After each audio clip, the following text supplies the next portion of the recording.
all plays out nicely.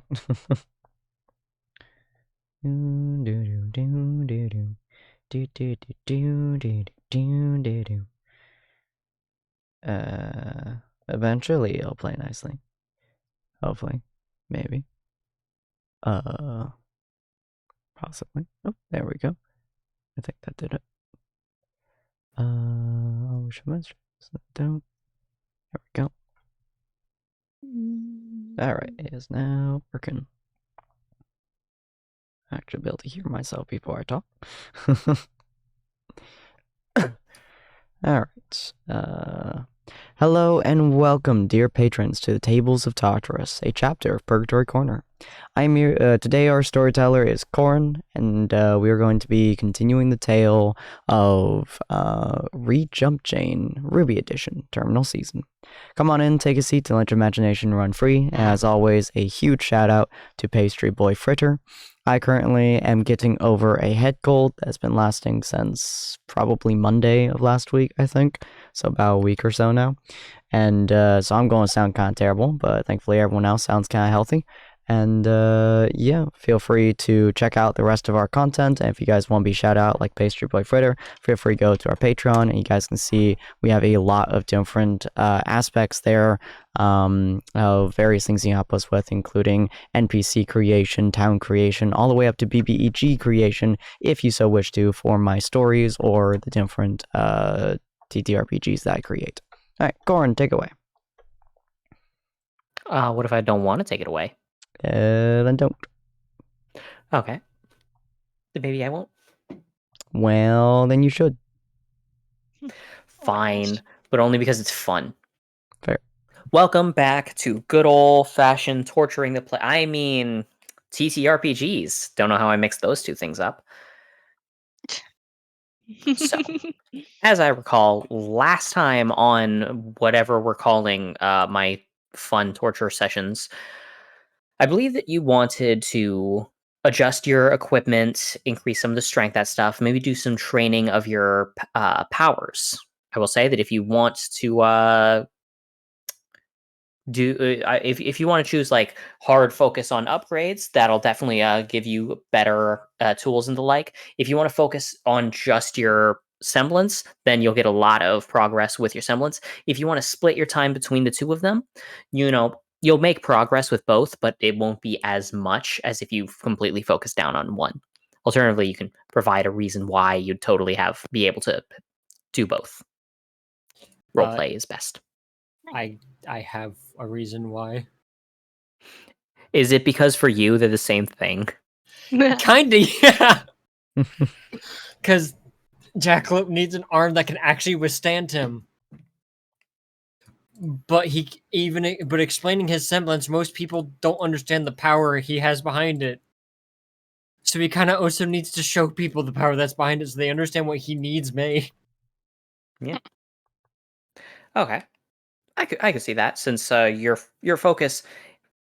It sounds like you're talking about utilizing your semblance in order to show it, so that you can better exemplify what you need out of your equipment, rather than trying to improve your semblance itself. Correct, because Jackalope also has to deal with the idea of, oh yeah, I need to prepare for kickback, so I need to have a charge or two on the backside. Okay. Yeah, makes sense. So there's that.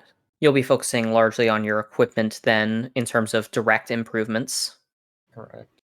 Lynn, are you focusing more on advancing your semblance, on advancing your equipment, or a mystery third option that you have to come up with yourself? I think I'm interested in kind of what Hall had kind of been. What is that his name? Yeah, had been looking at, which is the personal gravity. Okay. Did you say hollow? I thought it was HAL. Hall. Yeah, Hal. How? Yeah. Hal. Yeah. It's short for halcyon. Oh. It's hard to see when it's like Hal, or I don't know how to pronounce it on my notes. Okay. Yep. You could focus on advancing your semblance if that's what you would like to do. Yeah. Okay. Hunter, what would you like to do? He would probably be trying to fix up his semblance, but also like fix up his weapon. Try to figure out if there's ways that he might be able to better it. As Okay. So you want Yeah. to split your attention between the two fields? yeah, Okay. And Katie, what about you? That is a difficult question. I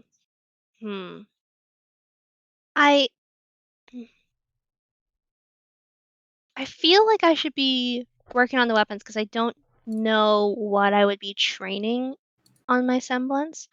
But yeah, I feel like Katie would be wanting to do stuff with weapons. Yeah. Um.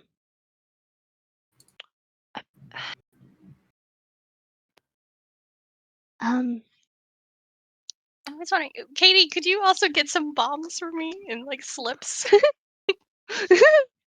Well, bombs are also always good. I mean, I have bombs, but I mean, you know that idea where we have for putting them in bags.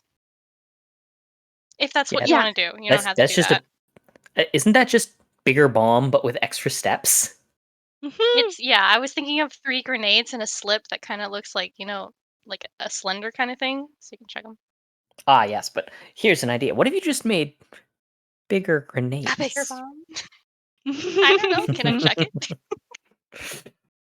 Well, yeah, Yeah. if you put like Yeah. 3 in bags, then you get like a wider like spread of explosion.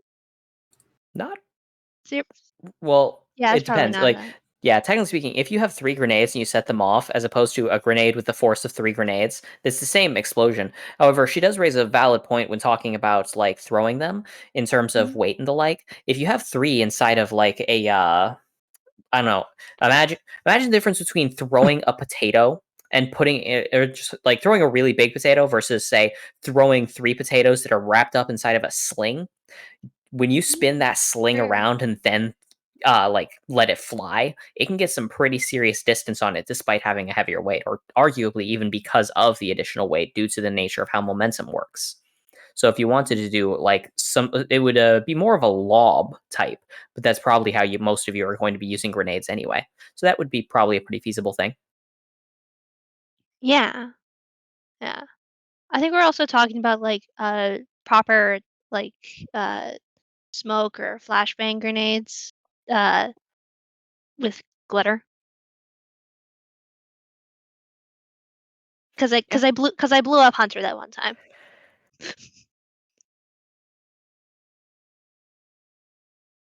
Yeah, mixing together or like doing things is solid.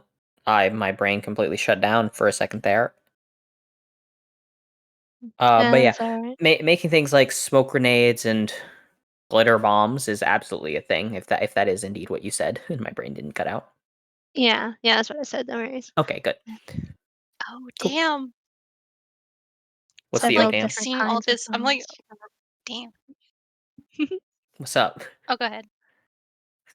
No, you can't just go, oh damn, and then leave me in silence like that. That's not Oh, I'm okay. sorry. I was reading this little website about understanding gravity for little kids, and I was like reading it, and it's like, hey, have you ever heard of a berry center? And I'm like, bro, another thing I could do is like shifting someone's center of gravity to a different place in their body. Like, what the fuck just happened to me, bro?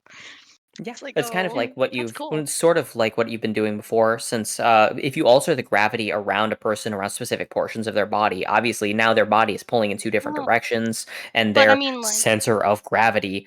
I mean, the center of gravity is determined pretty much exclusively by their body mass relative to gravitational pull. So, correct. like, yeah. But I can only do that in a center to a point.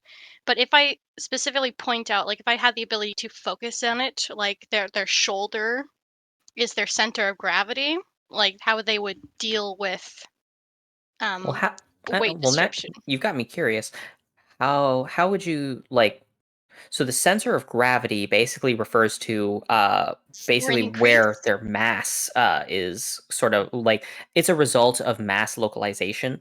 So for example, a person who's shorter and wider will Oh, have a lower center of gravity. It's basically a result of their body type and structure. that's Um, what I would mean. I guess moving the mass localization to like you can't actually like move a person's mass, but if you could move the weight, like the feeling of it, to a point that isn't normal. Well, yeah. Um, Yeah. I think I kind of get what you mean, but so for example, since your ability would basically be changing the gravitational pull, like if you changed it so that so that the gravitational pull was slanted, it technically speaking, if you had their entire body hit with your effect, then you would change their gravity. But I don't think it would change the sensor of their like. How did you were just using the term? What did I forget? Sensor. The Sensor of gravity. localization. No, the sensor of gravity. Was that the term? Mm, My brain is Mhm. not working today. But yeah, changing their sensor of gravity. I mean it. I don't know. I'm reading more on it. Oh yeah, it's just. Mm, I'm I'll not sure let you how know. that would work from a physics standpoint, but yeah. You read up on that. We will go. Well, we'll start with Someone Jack. else. Yeah. So, Jack, it sounds to me like your focus was on specifically you trying to figure out how to best show your powers to others who know how to build the tech so that they can make informed decisions about tech design for your new arm. Correct. Jack's whole tech side of things is he knows how to build good bombs. He does not know how to make a functional appendage that is not a piece of wood connected to a stump. Yeah. If it doesn't go boom, he's not the best for it. Okay. So then in that case, you're going to. I don't have an icon for them, so don't expect me to pull up one. But you're going to meet up with an individual who does a fair bit of work with students. Basically, think of him as being the forging instructor for the academy here. When you meet up with him, the first thing he really notices is your lack of an arm, as well as the clear setup that's in there. Like it's meant to be hooked up to a prosthetic, and it's currently not. Did a Grim eat it? The prosthetic or my actual arm? Well, more the prosthetic. I assume the other thing would be a bit unbecoming of me to be asking about. I mean, to be fair, no and no. Okay. Well, I'm I assuming you're coming to me needing a replacement. Yeah, I need something that won't evaporate. Evap. They making prosthetics out of water now? No. How do I explain this? Have you ever seen a bomb that basically turns things to dust? Kid, I work with I as my job, I give children explosives. Yes, I've seen that. Well, both the metal arm I had and the normal arm I used to have, I turned to dust via a punch. Well, correction, I turned my original arm into dust and left myself with this lovely scar that is across most of my body as he gestures to the large scarring. Yeah, I thought it would be rude of me to mention it. To be fair, I need a weaponsmith. I don't need politeness. Yeah, but at the same time, I work with children and teenagers at all times, so it's important to remember these things. Also, you don't look that old from where I'm standing. Right. It's important to respect others, especially those in the more developmental stages of life. Dude, I served in the military. I don't care. I know, this is a military academy. I keep forgetting that they technically consider these militaries. Anyway, um, ignore my random rambling. Call it the guises of a madman.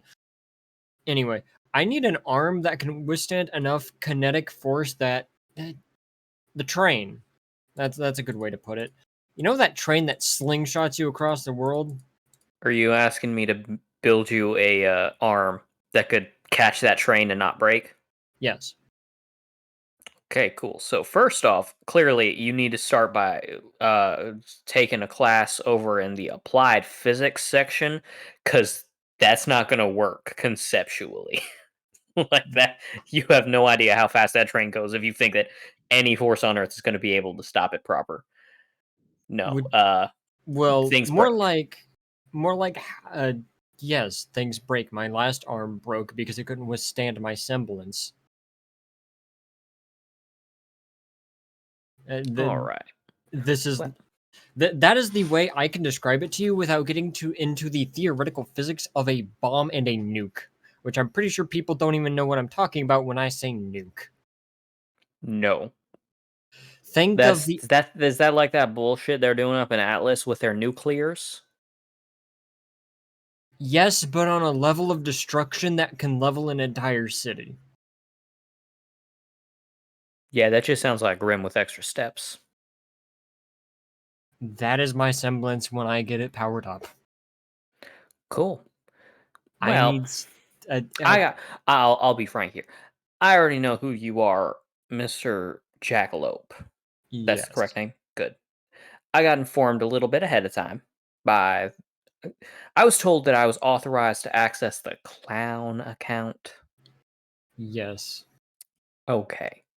So, fortunately for me, the clown account authorizes me to have several quote unquote vacation days, so long as those vacation days are spent doing something that specifically pertains to, oh, what did that headmaster always call it in Vale? Right, keeping the peace. I plan on keeping a piece in your hand. So, Gotcha. I think I'm going to conveniently have some self study sessions for the classroom while I figure out exactly how to arm you best to handle some clowns. Oh, I also need that arm or my other gauntlet, one of the two, to have a cannon. Compact if possible. Recoil doesn't matter because my semblance big Kid, you yeah. gotta. This is a Hunter Academy. I already planned on having a cannon built into your arm. Ah, good. Then we're on the same page. Yeah, this is the old one as he hands him his other gauntlet. Oh, here, hold on. As Jack's just gonna open a random door to his warehouse. Give me a second. As he goes and grabs his very much probably destroyed old arm. This is the previous one.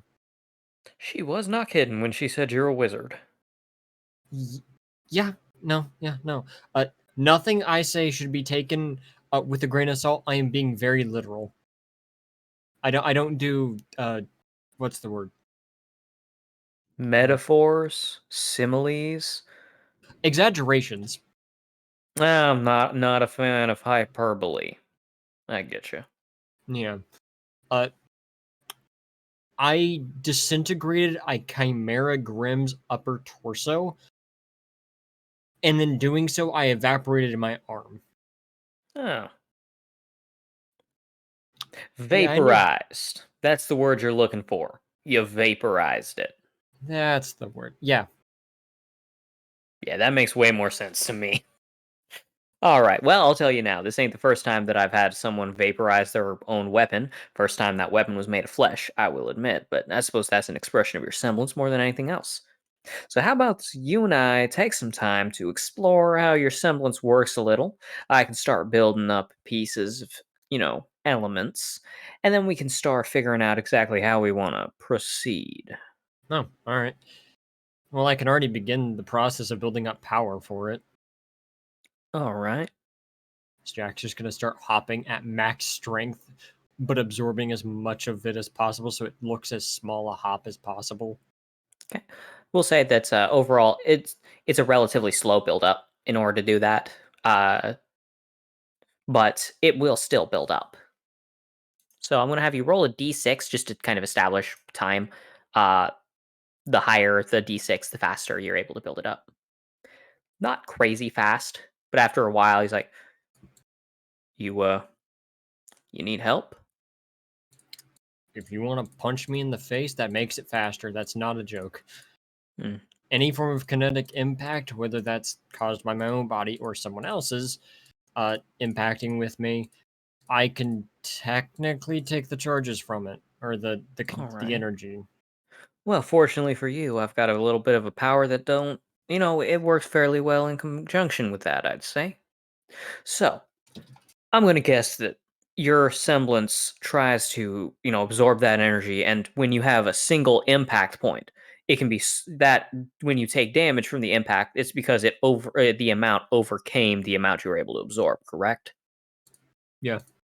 So logically, the way I'm thinking on it is it's like how if I stabbed you with a needle, it'd go through your skin. But if I had you lay down on a bed of needles, it would not break your skin. You're familiar with that one? Yes, actually. Good, good. That my semblance here is kinetic redistribution. It's not quite the same as yours in that I can't store it. But what I can do is I can take the amounts of impact and redistribute it over a certain area around me or around a target. I usually use it to make sure that when I'm forging things, that all of that energy is redistributed proper so I can get a really nice craft. But in this case, if I redistribute the force of my hammer across your entire body instead of just your temple, you're going to build up a lot faster since you'll be able to absorb a lot more of the overall impact. In theory, that should work, yeah. Cool. Only one way to test it out. He reaches over his back and pulls out what appears to be a pretty significantly sized hammerhead, at least the size of your bicep. Before he flicks it out, the whole thing extending, and there is just a hissing and a whirring as you watch it expand outwards to easily the size of a barrel. All right. Cool. He shifts his positioning and angling a bit. It's like, all right. Fortunately, my window's already open, so if I just angle it like this, he's gonna rear his hammer upwards and swing right at you. The sound of the sound of a large explosion ringing out from the back of his hammer as it slams into you. Going to have you roll 3d6. Okay, so that is 1 degree of success there. You are able to end up not only take the hit, but the overall redistribution around it ends up meaning that you're going to roll me 2d6 for the amount of energy that you absorb, plus a 2 guaranteed successes on top of whatever you roll. Okay, so you have 3.5 successes built up. Ooh. 3. Oh, and actually, and you're hopping, I'm going to then add another 3. So you're actually at 4 built up successes. Oh, cool. We're roughly around the margin of where that arm broke. All right, all right. Do you think the fleshy bits on your offhand are good enough to handle it? I don't know. We'll find out. All right. As a youth educator, I feel like that is not the correct answer when it comes to things that could cause you harm. So I'm gonna set. You know what? Let's take this to the training grounds. We got some. We Oh, got some probably stuff. call a medic. No, there's a. Wow, they do not teach you kids right. To be fair, I'm not a hunter.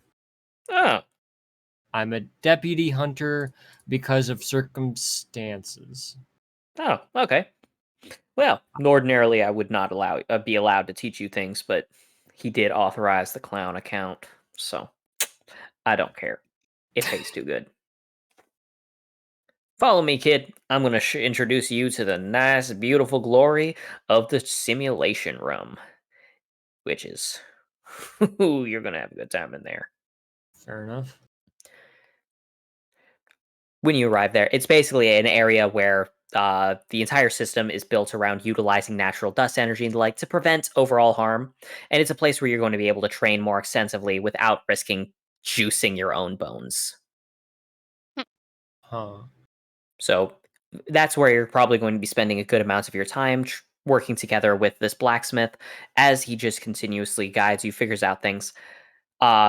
we will come back later to talk about the what the results of your training are. But first, we're going to move to the next person. That is going to be Hunter. Mm. Hunter, you wanted to split your time between both, correct? Yeah. Okay. So in this case, I'm going to say that because you're wanting to split your time between both, I'd like you to talk to me about what you want to do, and then I will talk to you about, what you're able to get out of that, considering that you're splitting your attention. So probably for my gun, I'm not too sure exactly how he would modify it. Cause like it's big, it's thick, it hits fucking hard. He probably has to fix up, of course. But probably like heavily reinforcing it, making it so because he doesn't actually shoot it as often as I was expecting. And so probably using it as something to hit with, so something like super reinforced. Okay, you want to Modifying spec more the into melee. axe head. Yeah, modifying the axe head because things keep charging him. It's become very obvious now that things keep charging him. Yeah, So the he wants majority to of the be things you're able fighting are to. beasts. Yeah, be so he wants hunted. to be able to retaliate with the weapon, and use its heaviness to that potential. Okay. And So, then not sure about the semblance, but probably just working on modifying it, seeing how hard he can change it, how hard he can reinforce it, what shielding he can make, and so on. okay. So focusing on the weapon first. If you want to spec more into melee, that's not too difficult, especially with access to the clown account. What you're able to do is kind of take, because as mentioned before, yours was a very basic weapon that was not originally built to be like a lasting thing. It's something more that you would swap out over time, that you'd be able to reconstruct if it got destroyed or damaged or lost during a fight. Mm-hmm. It sounds to me like now you're focusing more on actually building up the weapon. Yeah.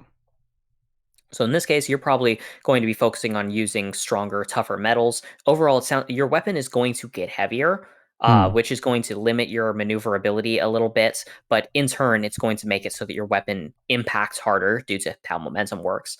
It's making it more damaging when you end up swinging down against an enemy. You mentioned that that you want to reinforce the axe head. Can you tell me any more about that?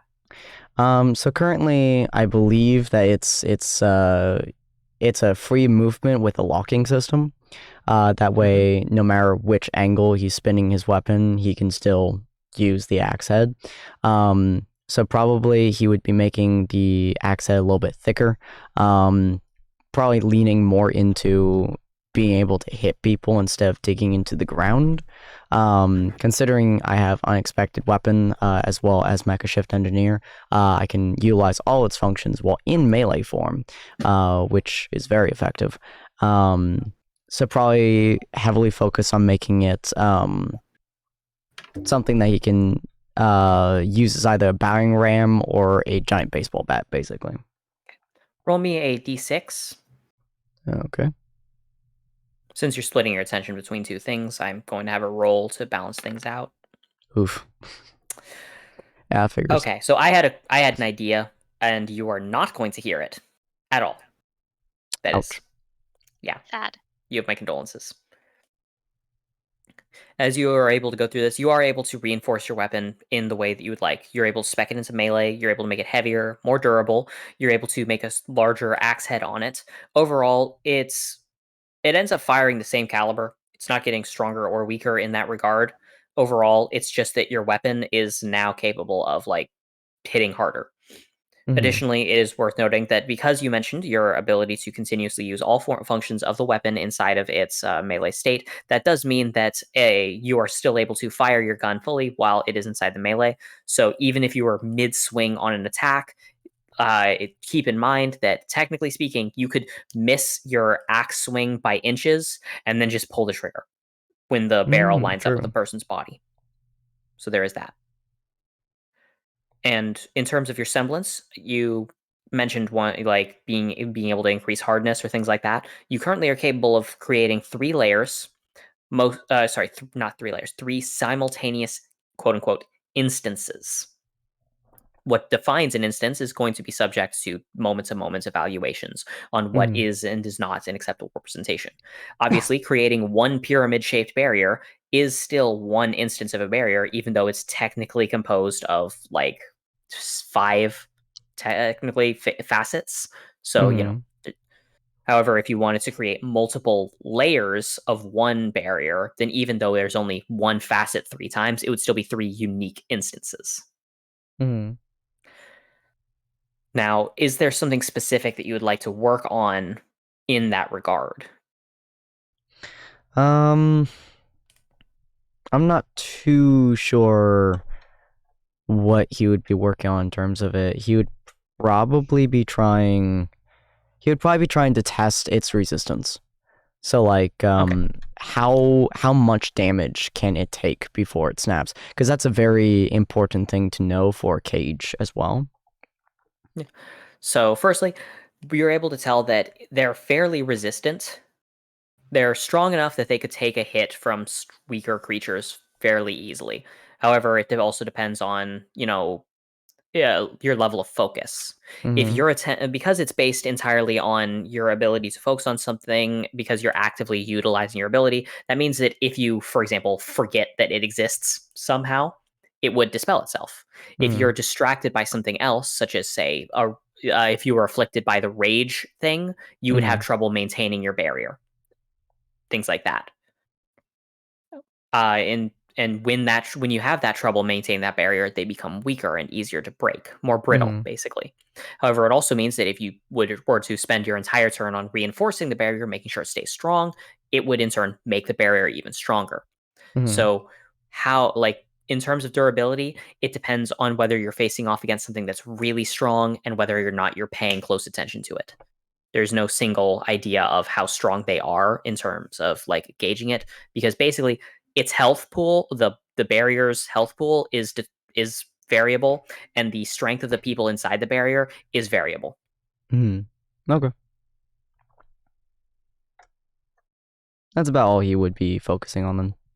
Okay. Well, if you're just exploring how your abilities work as they already are, then that's I'm not going to count that as splitting your attention. You're not trying to evolve your semblance. You're just learning more about what it already is. I do have what is it called?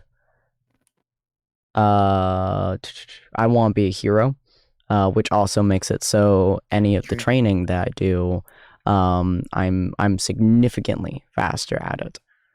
Okay. I can read it to you if you want me to. No, well, I get the idea from that. Okay. I will say that you're not describing yourself training is the thing. You're learning about your ability, which one could argue is a type of training. But if I were to give you the bonus from I Want to Be a Hero, it would be towards actively trying to improve or unlock new things about your abilities. If you would like to try to do something in order to improve your abilities, but you don't have a good idea, you could always just leave it up to the luck. Roll a d6, and on a high roll, the GM takes over and gives you some cool stuff. Or if you roll low, nothing happens, because that is the fate of splitting your attention. All right then. That's good. As you're able to start working on the examining your semblance, the first things first. You tell me, who were you with during that attack involving the were you with the person who fired the laser beam out of the staff? Yes. You saw that? Yes, because he was up top. Okay, so that means that you have borne witness to someone using a searing light to deal damage. And what is the name? What is your semblance's definition? I manipulate light. Yes, you manipulate light. Now, you've been using it for hard light barriers pretty much exclusively. It's a defensive style, and it's what your focus is. However, with a roll of a 6 on that, I'm going to say that if you want to, you can try and work on more offensive things, whether it's something like being able to augment your weapon so that you're able to add a burning effect on its melee attacks, or even being able to, similar to the attacks from the other person, launch a beam of light from your weapon in order to deal searing damage. Those things would become available to you with a roll like that. Nice. However, you'd have to tell me what you want to learn. Okay. Like, do you want to augment your melee, or do you want to augment your ranged, or do you want to do something else with that idea of offensive light?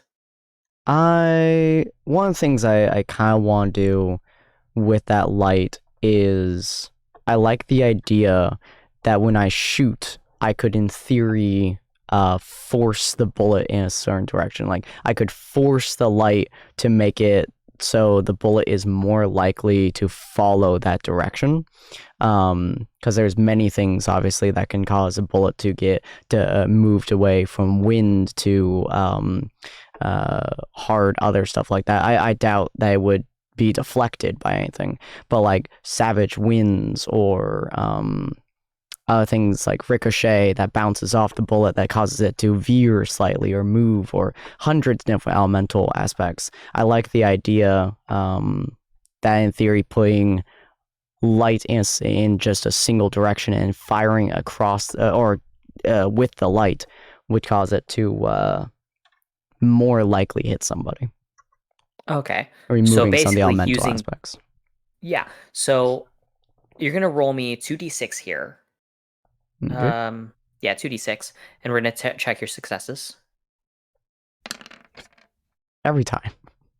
Yeah, it's neutral. You're able to figure out, like, I'll give you one thing, because I had several ideas the way that you're describing it. So I will give you one of them, which is specifically that while you can't just imbue a bullet with light energy and suddenly make it fly straighter, what you can do is, utilizing your barriers, if you just create a very thin barrier outwards at the moment when you fire, the bullet is more or less like you basically shoot into an extended barrel made from your light.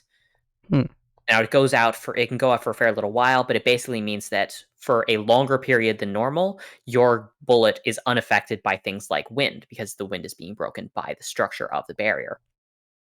So thus, it allows you to ignore certain things there. It also means that the barrier, like if someone tries to somehow deflect the bullet, or like basically, since you're creating a barrier that's guiding the bullet in a direction, you're able to kind of shoot more accurately, is what I'm trying to get at. Nice. Okay. Is that satisfactory? Yep, that's about all you would do. Cool. Then next, we're going to move on to Katie Henderson. Okay. So I've been trying to like figure out what I want for like the last 30 minutes. But the issue that I'm finding is that like I know what I want to be like able to do, but I can't visualize how to get there because there are so many different like angles. And I think this is true for Katie as well. Because like she knows that she wants to do more, to be more, but she doesn't know how to like get there. I'm just Okay. imagining that she's like exploring like everything that the clown account is giving her, but she's like trying to doesn't know how to like what she wants. Because like she's like the idea is like, oh, if I can put my Grim into like little container things, and then they'll be more safe, and I can like throw them at the Okay. things and they can increase, or like I can put those in a golf bag that's also a cannon, or I can make my Heelys shoot flames, That sounds or I so can fun. teach the snake to wield a gun. Oh, So yeah, that's fair. What I'm going to say is, it sounds to me like you're not sure what you want to do. Now, like what we just did with Hunter, there is always the option to just kind of jump straight into it and let me as GM guide you into something and see what comes out of that, if you'd like. Yeah. Okay. Then you're going to meet someone not quite as normal as the blacksmith that Jackie met. Instead, you end up going around, and this is on a, like, basically, you have access to the clown account, and y'all are basically getting a week to resolve things and do stuff like that. And it takes some time to do everything. You end up being awake at the wee hours of the morning when very few other people are awake. Jackie is, of course, awake because, of course, he would be up at the ass crack of morning, but he's not at Of the course. simulation room. You end up stumbling across the simulation room pretty much by accident due to hearing the sounds of what sound like techno music and explosions. My favorite sounds. When you arrive, you can see someone very well trained in what they're doing. The simulation room is packed to the brim with enemies of all sorts. Simulated constructs of Grimm, simulated constructs of hunters and bandits and things like that. And in the center of it is a person decked out in armor, but not traditional plate armor. Something more akin to the stuff that you would see on a dragoon from Final Fantasy 14. Whoa. Blue thin plated armor attached largely by leather banding, but there's this deep azure color to it. But to top it off, the majority of it is covered in smaller spikes, but on the backs of the forearms are these massive blades that arc outwards, as well as on the backs of the legs. But the thing that catches your attention the most here is that their feet are glowing with a light energy that is covering around what appears to be roller skates, allowing her to glide across the battlefield gracefully, surging out energy while pretty much breakdancing her way through swaths of enemies, carving through them with aura enhanced blades, while also throwing out what appears to be, to you, the most the most lethal frisbee you have ever seen. Oh my god. With Hey. that frisbee ends up arcing around, and you notice that it doesn't even follow standard like logic. There's times where she throws it and like a boomerang, it will arc back towards her. There are times where she will throw it and it will ricochet off of thin air, suddenly bouncing around either back to her hand or into an enemy, only to slam into them and force itself out, rushing back to her only for its launch once again. Frisbee of death and demise. At one point, with the frisbee surging back at her at an incredible speed, it almost looks like it's going to carve into her before she then proceeds to get onto her hands and pretty much spinning bird kick not only several of the enemies, but even the frisbee outwards, which then proceeds to catch into the illusory shape of some massive creature, which then proceeds to fall to pieces in the simulation. After a few more moments, she finishes up, having carved just all the way through the small army she had simulated, before pulling off her spiked helmet to reveal a very short-cut red hair, as she just kind of shakes her head a bit, clearly having worked up a sweat. Dude. I just like kind of like healing up to her. It's like, that was so cool. How'd you do that? Uh, Practice, hard work, and a third thing, probably. I don't recognize you. I don't think you go here. Katie Henderson. I just arrived here. What were you doing? How do I do that? Can I do that? Um, I will. God, I was fighting, and Yeah. yes, here, Katie Henderson. Yeah. So, yeah, I can teach you. Okay, so you're not a student. You look. You know what? Whatever. She I'm extends a her hunter, hands. kind of. She extends her hand out. Name's Crystal. Hi. I take her hand and shake it vigorously. Technically speaking, I'm not a teacher. I'm actually an alumni. Ooh, that's a word. It means I graduated from here years ago. I still come back whenever I'm like not on a mission so that I can keep my skills up, you know? Yeah. I never went to school. I dig the Heelys. Thank you. Uh, they're my old man's, handed down. Uh, Huh. I, I I, noticed that you're letting friction do its work. Doesn't that make it a bit hard to like glide down subs things? Like looking at this, you look like you're gonna fall down the stairs if you try to glide down them. oh, I have several times. Is there a way to not do that? There is, kid. There is. You want to learn? Heck yeah. All right. Can kill people with Heelys. Yeah. Bro, Well. Katie's like, She extends her fist out and is like, "You got a nickname, kid?" Katie? Weird girl? You'll trust me. You'll get it. I don't know if it's a hunter thing or what, but we get all sorts of nicknames over the time, especially when you graduate and you become, well, quote unquote famous. Like I said, the name's Crystal, but as a hero of justice, standing up for the population, most of these folks they just call me Dance Breaker. Wow. Yeah, I thought it was silly back when I was a kid, but honestly, leaning into it, it's pretty fun. She extends her fist out to fist bump. I fist bump as well. Nice. Yeah. All I think right. someone called me once, like it was like a whole string of weird names. One of them was, I think, was Scum of the Earth or something. Grim Scum, something like. Don't you worry about that. There's. How old are you? I don't know. Okay, so I'll keep the swear words onto a minimum then. There's all sorts of folks who are ruder than they should be, by half a mile. Don't you go worrying about them. Don't let their words get stuck in your head. You be you, and I will teach you how to become a veritable dance breaker yourself. You are so cool. I appreciate that. Thank you. Now then, step 1.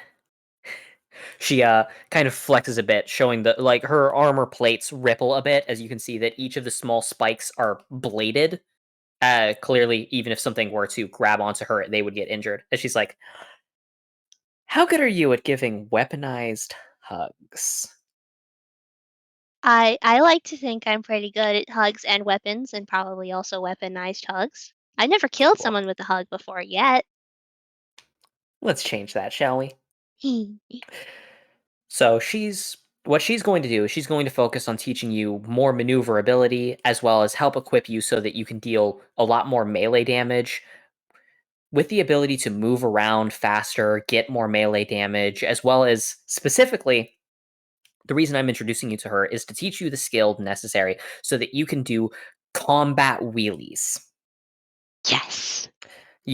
With the things that she is teaching you, what you are going to learn is how to utilize high speed Healy maneuvering even on unstable ground in the middle of combat and be able to function that way. No more, roll dexterity to be able to Healy on the sand. You will auto pass it. You will never have to stop healing if you do not want to. Heck yeah. Yes.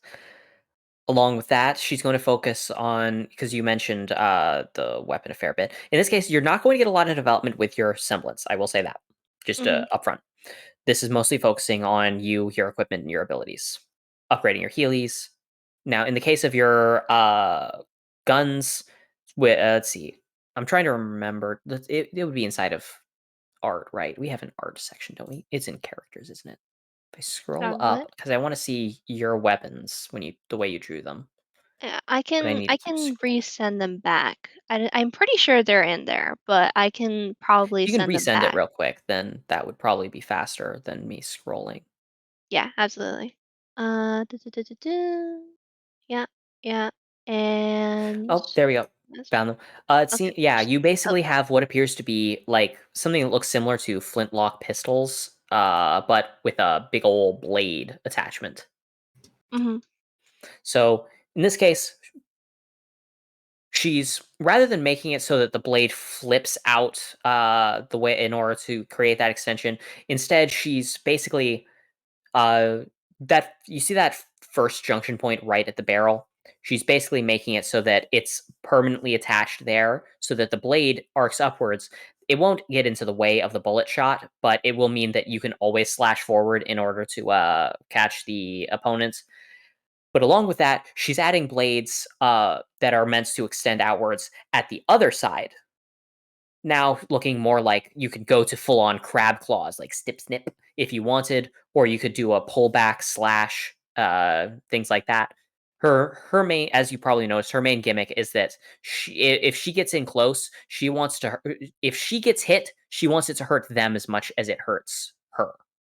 So in your Mhm. case, it's that you would be able to use your weapon to block with a sword at any Oh. given moment. So if you tried to block someone's punch, they would be punching a sword blade, as long as you blocked with your weapons. Oh. Along with that, she takes a look and is like, "Are you like how attached are you to this flintlock look?"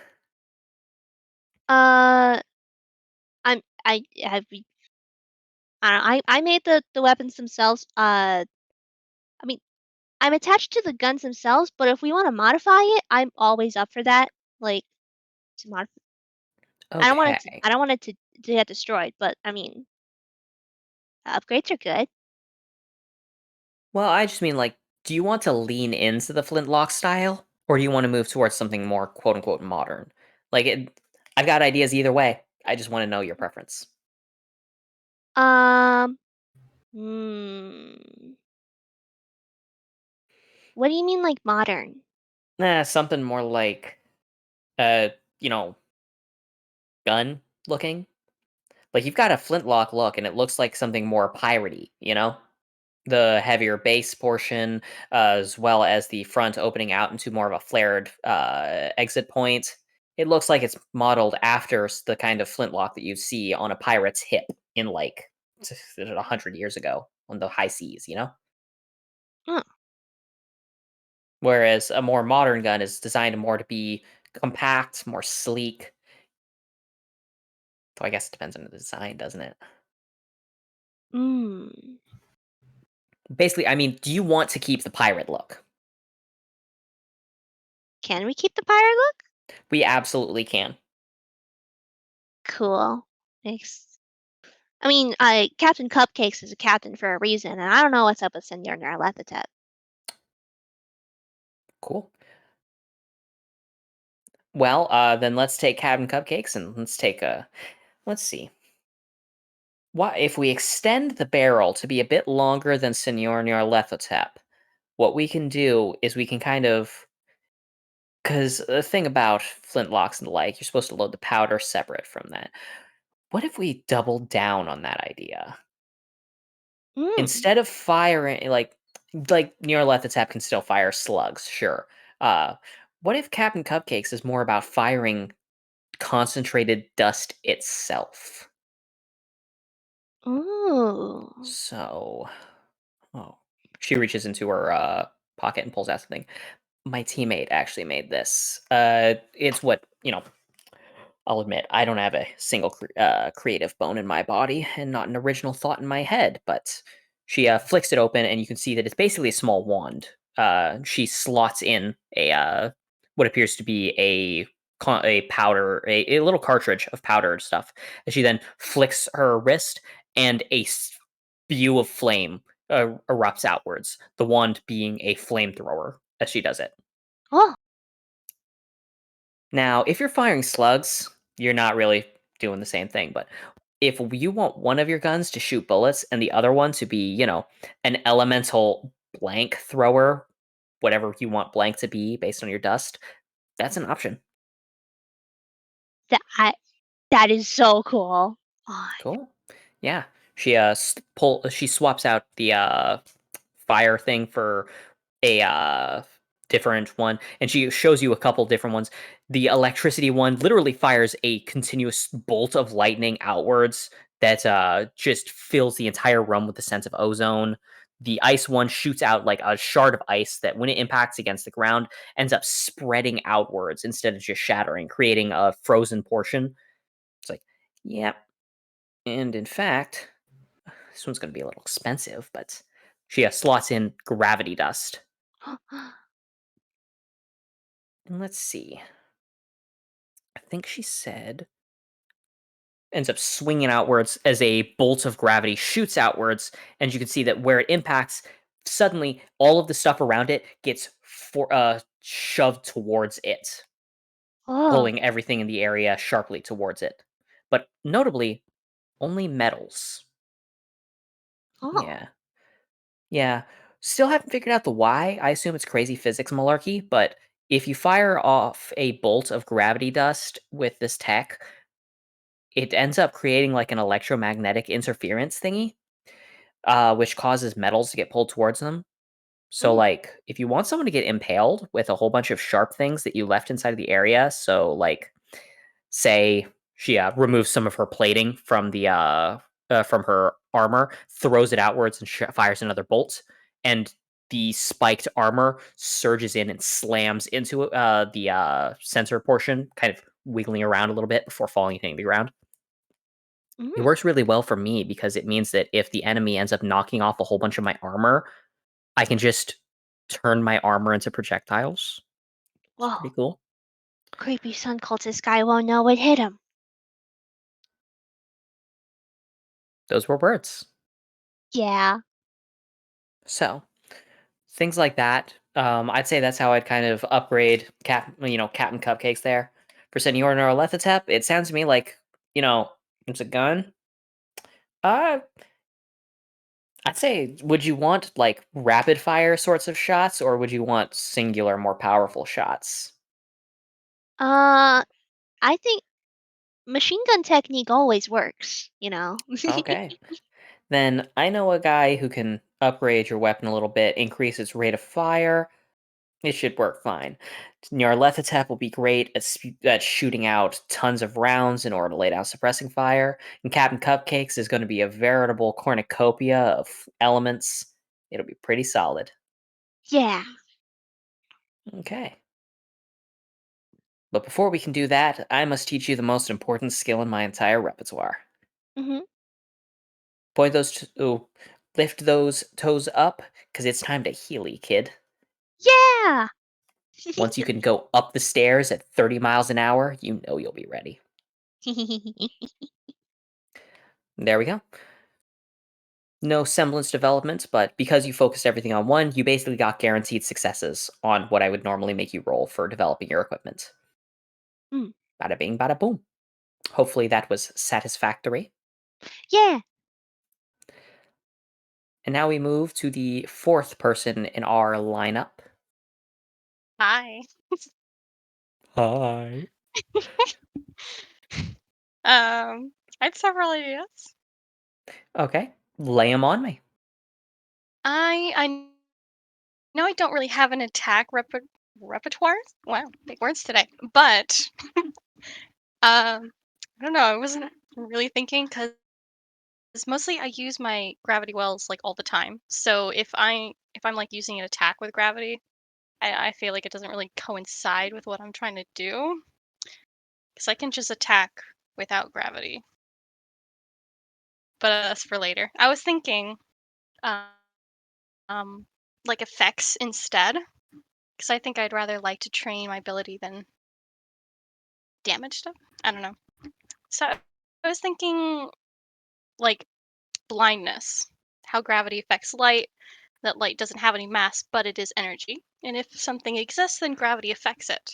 So I was So, thinking for possible blindness, quote unquote, it would be that gravity would affect light to move around the target in a, as I said, like gravitational lensing, so, where it looked kind of so, like a horizon or something. unfortunately, in order to have a gravitational effect strong enough to impact light and how it moves, you're going to need something on the level of celestial bodies. I Like, know that it takes like a lot of mass and energy, yeah, but it was like so it's ruby. for example, as far as I know, light does not get warped in any significant amount by the overall amounts of mass that Jupiter has. And Jupiter's a little big. Right, So true, because we don't. achieving blindness by warping the that light would be a bit much on on a physics level. Well, I had multiple things, so that's fine. I put that on my list. See. Possible, like, I was also trying to go down a list for like vision, hearing. So possible redirecting sound waves. I know sound waves travel fast too. Kinda? Well, the thing is, so with your ability of gravity, it's basically in your case that the more mass something has, the more likely you are to be able to affect it. But that conversely means that something that has less mass is generally going to be affected less by gravitational manipulation. Just given the fact that But gravity, like you can yeah. still pull things around and move things, but the less mass things have to it's kind of a weird way to put Well, it, but if you want to try and pull things that don't have significant amounts of mass and are largely unaffected by gravity, you need way too much gravity to be able to affect it, similar to light. yeah, because I know that gravity affects everything, Yeah. but yeah. Okay, okay. Two top tier. Future. How was Hal exactly? Because it's been a while. How was he exactly explaining that third one? He says two bubbles and one around himself, focusing on an item Yeah. to preserve it. For him, it was basically that he didn't see himself as being like its own whole separate thing. As long as he was aware of his own place in gravity and focusing on his own body's existence in the world, he was able to more or less work with that. It was basically an expression of prior perception, of an awareness of your own place inside of the world, physically speaking. Dexterity. If in your case, if you're putting all of your emphasis in studying your semblance, I would say that you get an auto pass. Do you have any intention of advancing your weaponry and equipment? No. Okay, then just straight up auto pass. Your character is able to figure out, kind of by looking over it, how he meant an exploration on like what it means to kind of focus on your own sense of existence in a specific space, feeling your own presence, your own breath as you take it in, and feeling how the gravity seems to affect you as you pull yourself to and fro. It becomes clear that you could manifest a third bubble of gravity around yourself, independent of the other two, as long as it's like around you. Since all you need to do is be aware of your own body in a way that you can't really be aware of other people's. Oh, okay. So if something like I have two focuses on someone else, then if someone like shoots me and I want to use gravity and not cut off the other ones, then I Yeah. could do Yes. something about that. Yeah. Or, for example, you would originally, in order to be able to fly without your wings, it took one of your gravity bubbles, meaning you Mhm. could only use one otherwise. Now, even if you're gravity flying, you can still use both of your bubbles as a reaction. Okay. Cool. Yeah. Yeah.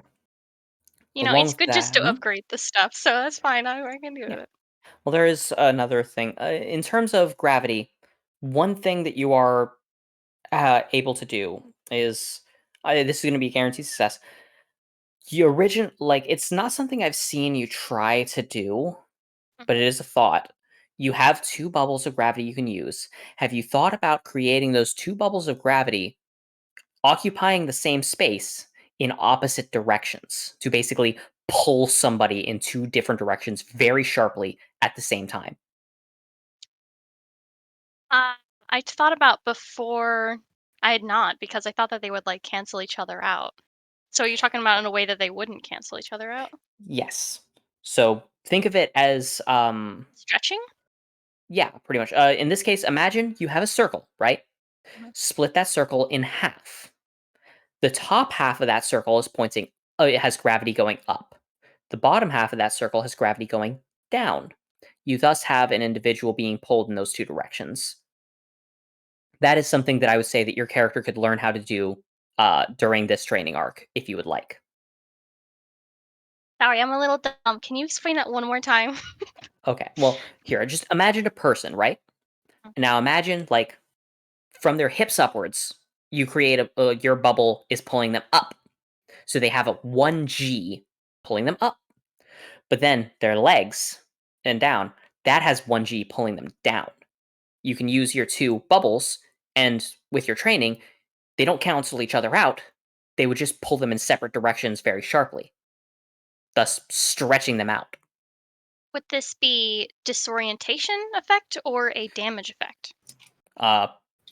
Little from A, little from B.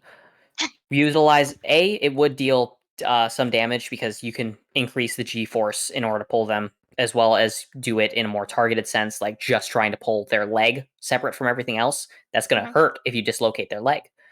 Oh, When the hip pops out, it sucks. Take it from me, who has experienced it way too freaking frequently. Hip dislocations suck. But along oh, with that, in terms of disorientation, imagine like the feeling of being pulled in those 2 directions. Now have the directions that it's being pulled in shuffled around. In that case of this circle, you know, of being pulled up and down, imagine that now the one on the top is pulling right, and then the one on the bottom is pulling left, and then you just rotate the whole thing and you spin it around, and suddenly their gravity is being turned in different directions all over the place repeatedly. oh, okay. That sounds fun. Yeah. So that would be something that your character can now do is have multiple gravity bubbles occupying the same space, but operating independently of one another without canceling Mhm. out. Okay, yeah, because I was looking at other things like compaction, quote unquote, black hole. I was talking about it, but not as deadly. Or just like straight up just saying, I just want to make gravity stronger. And then I don't know how that would work, if I could even do that. But that sounds good too, Yeah. to have something that would be damaging and disorienting, kind of. Yes. Additionally, in terms of making gravity stronger, I assume you just mean increased G forces. Yeah, Yeah, that's something that you can do easily. yeah. Because it would be like how, if I have 2 instances on someone, is it like a -1 dice to dodge because their movements are kind of slowed? Was that Yeah. it be? Because they're heavier. So yeah, in the case of the enemy specifically that with Kamael, yes, he anytime that he would make any speed roll, it was immediately dropped down because he was Right. so heavy that he couldn't move his own body correctly. Right. So if I, yeah, that's Yeah. something I would probably want to do in the future where it'd be increasing, where it'd be like instead of 1 dice, it'd be 2 dice, or Yes. eventually 3. Who knows? But I do like this one, disorienting damage, because I was definitely looking into how to do more. Okay. So thank you. Yeah. Hopefully that is satisfactory as we are Thank now looping back to Jack and discussing specifically the weapon developments. It takes a fair bit of time, but what you're able to figure out is that this guy knows his stuff.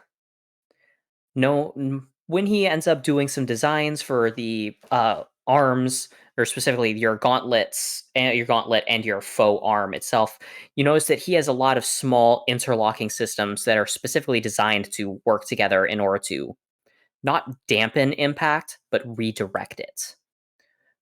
In this case, it means that if you are hit with a really powerful attack, if you block it with your robot arm, you will get a +1, just flat, just always, on any like for each dice that you would normally do for gathering energy.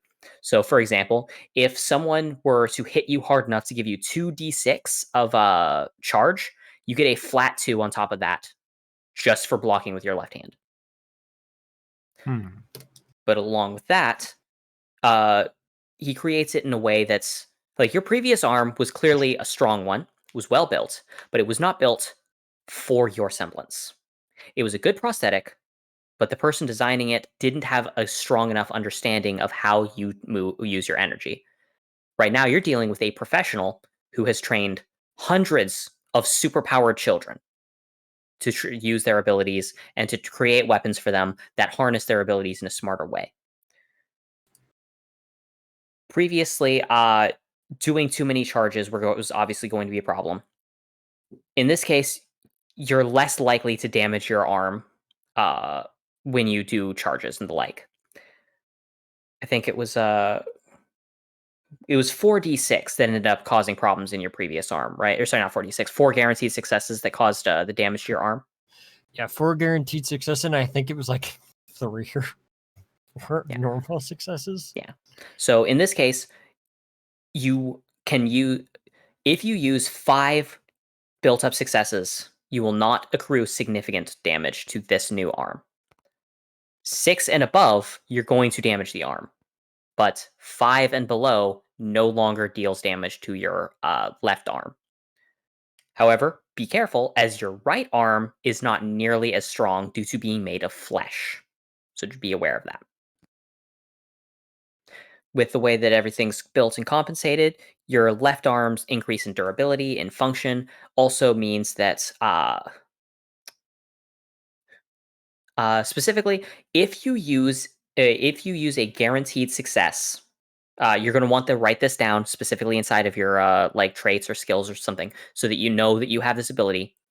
If you use a guaranteed success, you are granted a 1 additional dice on a strength roll, but only if that strength roll that you used a thing for. So, for example, let's say that you are arm wrestling hunter and you want to use a guaranteed success. Not only do you get your guaranteed success, you also get an additional 1d6, and it's a bonus dice, so it cannot be a fail.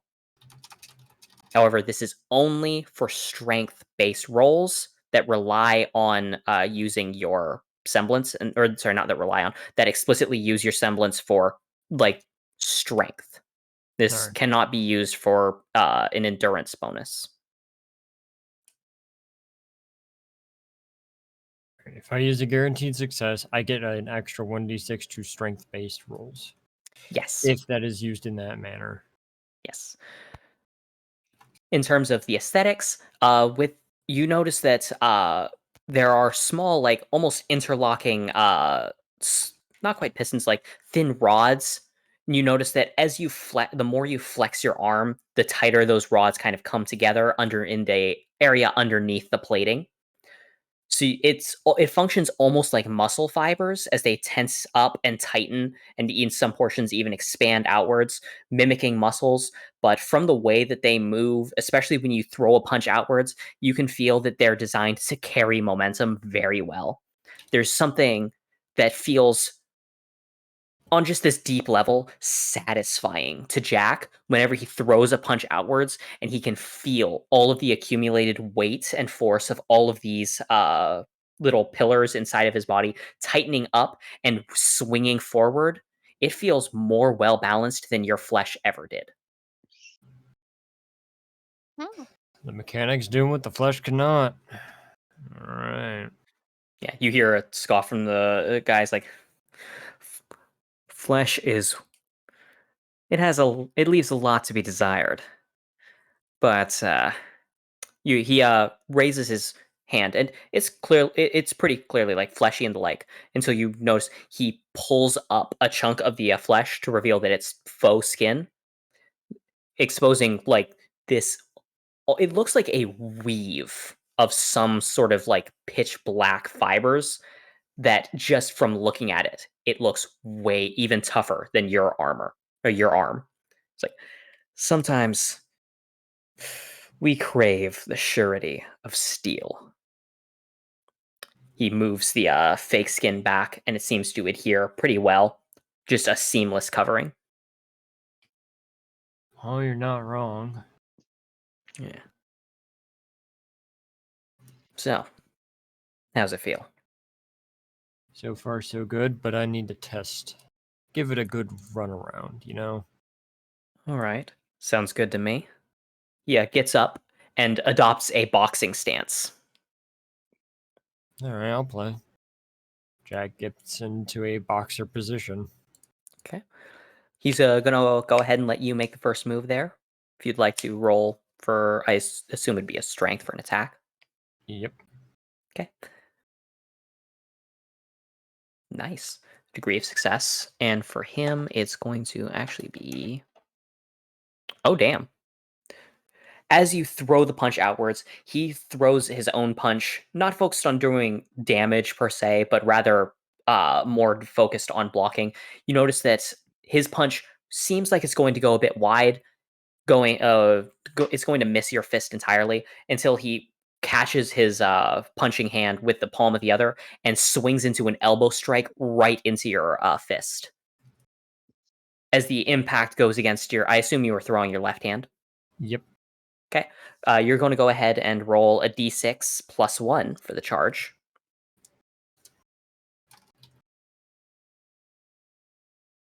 Nice. That's a full charge on the spot. Nice. You can feel a lot of impact going through it, and it becomes clear from the impact a lot of his body must be made of the metal based on the sound that was just made from the impact. You How also mu- notice he did not use his aura to dampen the impact. He cut his own aura just so that he would impact with nothing but the force of his own body. All right. Immediately one charge. That's better than anything I've had before. Well, let's see how you handle this then. He steps inwards, and he ends up throwing a punch directly towards your chest. Go ahead and roll endurance. Gotcha. Just 2. Yeah. This is- Oh, damn. That's really good. That's better. Even if only by exactly 1 point, since it's a 6 and a 6 versus a 6 and a 5. Roll me 2d6 normal, since it's aimed towards your chest. That you have 2 and 2/6 charge already. There's a heavy echoing sound throughout the room as it impacts against your chest. You can tell that from that both of his arms are clearly made of this really dense wire or like fibrous substance. So he's got a fair bit of himself built up like this. Both arms? Interesting. How much is left of you is flesh?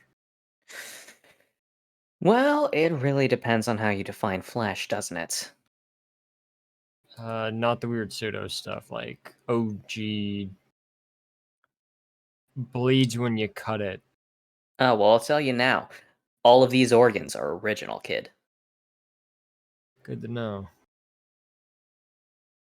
He takes a step back, gets back into his boxing stance, and lets you make another shot. Jack's gonna go for another hit. Do you want to use a guaranteed success on it? Nope. Okay. Jack's gotta see where this will go. He's gotta see how far this Damn. arm. Jack's gotta see where this arm goes. This time, it's almost as he brings his hand up to slam into yours. This time, he does impact with the side of his hand against your fist, stopping it in its tracks. But it's once again your left arm. I'm going to go ahead and have you roll another. This time, it's going to be 2d6 plus 2 for your charge. You can feel that he's using his semblance to displace a fair bit of it. That's an okay. So, and you were at 2, so 2 and 2/6. Now you're at that's 3 and 5/6 charges. He seems amused. All right. Hey, do me a quick favor. Actually, well, not a favor. Hit me hard. A dark look flies across his face. How hard, kid? How do I put this? There's this lady I met a while back who slapped my back so hard I immediately gained 4 charges. That hard. All right. At that, he pulls his arm back, and as he does, there's a sound emanating from his chest that picks up, and it does not take you long to realize it is the sound of a roaring engine from inside of his torso. I might have all my original organs. I didn't say those are the only organs I had. Of course. I never assumed that you wouldn't add a little extra. Yeah. He clenches his fist as he rears back. This is a very obviously telegraphed move. If you wanted to, you could easily dodge it. I take it that even when you see his body actively start steaming, you're holding. Yep. And I'm using both gauntlets and the arm as basically the endurance points. Okay. Then I'm going to have you roll 2 endurance rolls. You're going to want to succeed them both. That was a succeed on neither. Nope. As he throws fist forward, the first thing that ends up happening as he throws that punch is you can feel his semblance distributing a lot of it. You can also feel that your flesh shoulder completely dislocates from the force of the impact, even with the distribution and you're absorbing the energy. As he ends up stepping inwards and pushing even more force inwards, and pretty much all of the force being absorbed solely by the left arm, followed by the sound of a click from his arm as the explosion goes off. You are going to get 3 guaranteed charges, and I'm going to have you roll 3d6 plus 3 for the additional charges.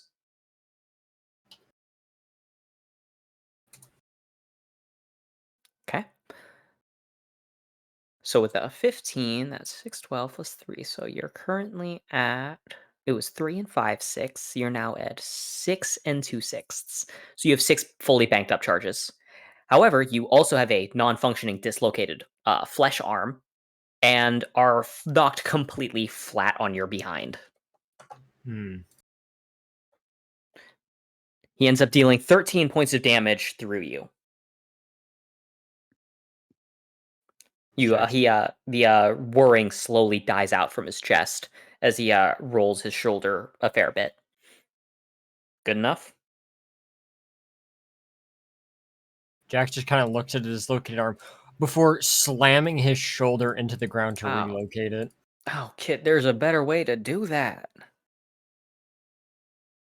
Nope. Whatever. Aura will heal it up soon enough. Yep. To be fair, I'm going for a limit right now. It's gonna hurt regardless. Yeah, but whatever.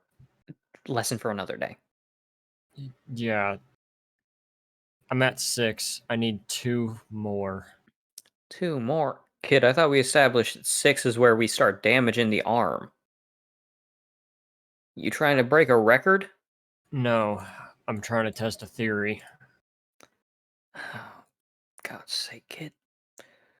Okay. There's something I learned a little while back that may help from another person who had similar ideas. Okay. If I can use 5 shots but take the other 3, if I use 5 of the shots, our limit for damage, and use the other 3 to diminish it on the impact of my body, would that counter it enough but still give enough impact for it to be worthwhile using? What? Hold up. That sounds counterintuitive. That's like, let's say that you like, so normally you'd have 5 charges worth hitting a wall. That's its move, but if you have 5 charges hitting a wall, and that wall is hitting you for 3 charges, that's still 8 charges. 5 That charges. still breaks the arm. What? 5. It's get me to 7 at least. Oh, I'm basically trying to make 5 charges feel like 2. oh, wait, you're actually trying to decrease your overall damage? To myself, yes. Basically, the thing that we learned was I can use the charge to when something hits me. It was something that got tested a while back, but I haven't really made use of it because I'm not sure how useful it actually would be. Basically, when something hits me, take 2 charges to counteract the attack on my body, but not theirs. That sounds weird. I It can is try, weird. I guess. I mean, there's some Before Oh. you're able to finish the next sentence, you are laid flat on your behind as he just straight up cold cocks you. Oh, I remember that. It pushes you up to 7. All right. Jackson's gonna stand up. I have no idea what this is going to do. Oh, kid, I swear to God, you pulp your other arm, I'm going to be very cross. Well, there was something that some old railgun tank junkies told me once. If it doesn't break, we did a good job. Yeah, I'm worried about if you don't do a good. Whatever. Just come on, kid. Show me what you got. All right, and Jack's gonna use all 7 charges, but use 2 of them to protect himself Okay. from his own hand. So more or less, when the impact goes off, the impact that would come back towards him would instead meet those 2 extra charges. Okay. So what ends up happening is, as you throw the shot and as he ends up blocking it, what you feel is that your 5 charges go off, and what ends up happening is is that 5 charges worth of damage hit, and you hit him for 5 guaranteed successes. However, you do note that, sure enough, it does feel like the amount of damage you took was lessened, but not perfectly linearly. Your arm ends up taking 4 charges worth of damage after expending 2 in order to prevent it. Hmm. It ends up sacrifice 2 charges, it ends up decreasing it by 1. So technically speaking, that means that if you wanted to deal 6 charges worth of damage, but you didn't want to damage your weapon or your arm, you would need at least 8 stored charges. It's a bit inefficient, but hypothetically, if you needed to blast for above your limit and you wanted to keep being able to fight, you just need to store more charges in order to counteract it. So it is able to decrease the damage. It worked! Kind of. Kid, I'm now going to need to adjust your gear because I just saw what you just did. And I know beyond a shadow of a doubt, you're going to do it again. Just the very excited grin. So that does work. Them tank junkies were right. Land's sakes. That God. wasn't efficient, though. It takes 2 charges just to decrease it by 1, meaning I gotta work on my efficiency. Oh, you're still a kid. You've got time. More like a raging psychopath, but yeah, that works. Like, you realize this is a school for teenagers, right? Heights of puberty, and we give them superpowers and guns. If I didn't know what a psychopath looked like, kid, I'd clearly be blind. Fair. Get up, we need Got to him. tune up. Gotcha, and I need to probably roll my shoulder to make sure it's actually properly relocated, and I didn't just... Oh, don't worry. It's not. I can already tell. Your lucky aura patches you up nice and good, because otherwise, yeah, that sucker would be swollen to the size of a goddamn pumpkin. To be fair, I've stabbed out a swollen... That's... I mean, it kind of worked that day. Got me back on my feet, at least.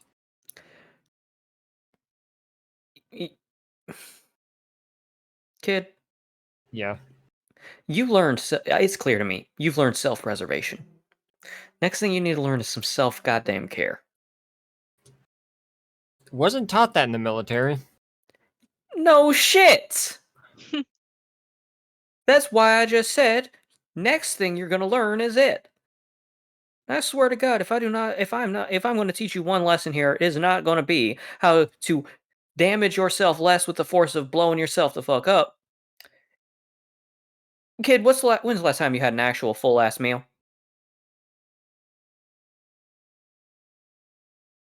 Kid, stop being in silence here.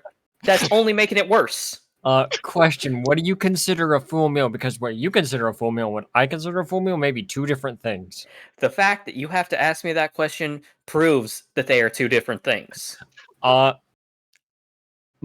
my entire 20... I swear to God, if you say rations with a side of rations and some way too strong coffee, I don't even know what I'm gonna do.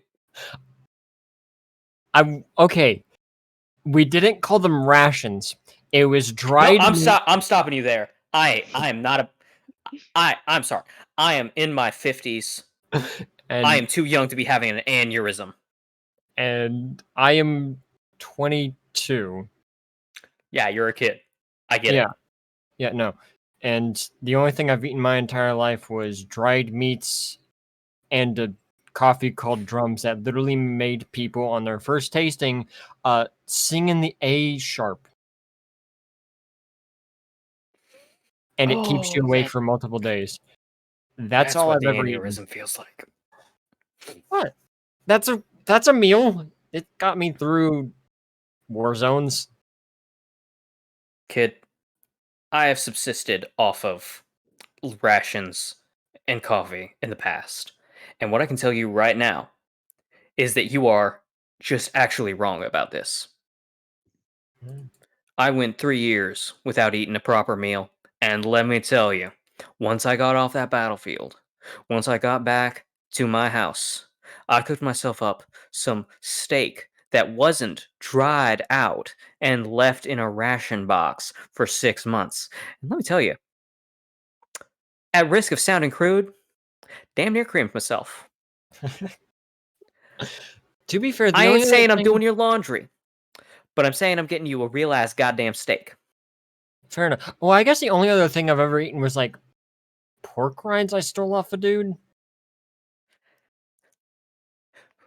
There's a look of incredulity on his face as he runs his hands across his barely existent hair. He's pretty much bald.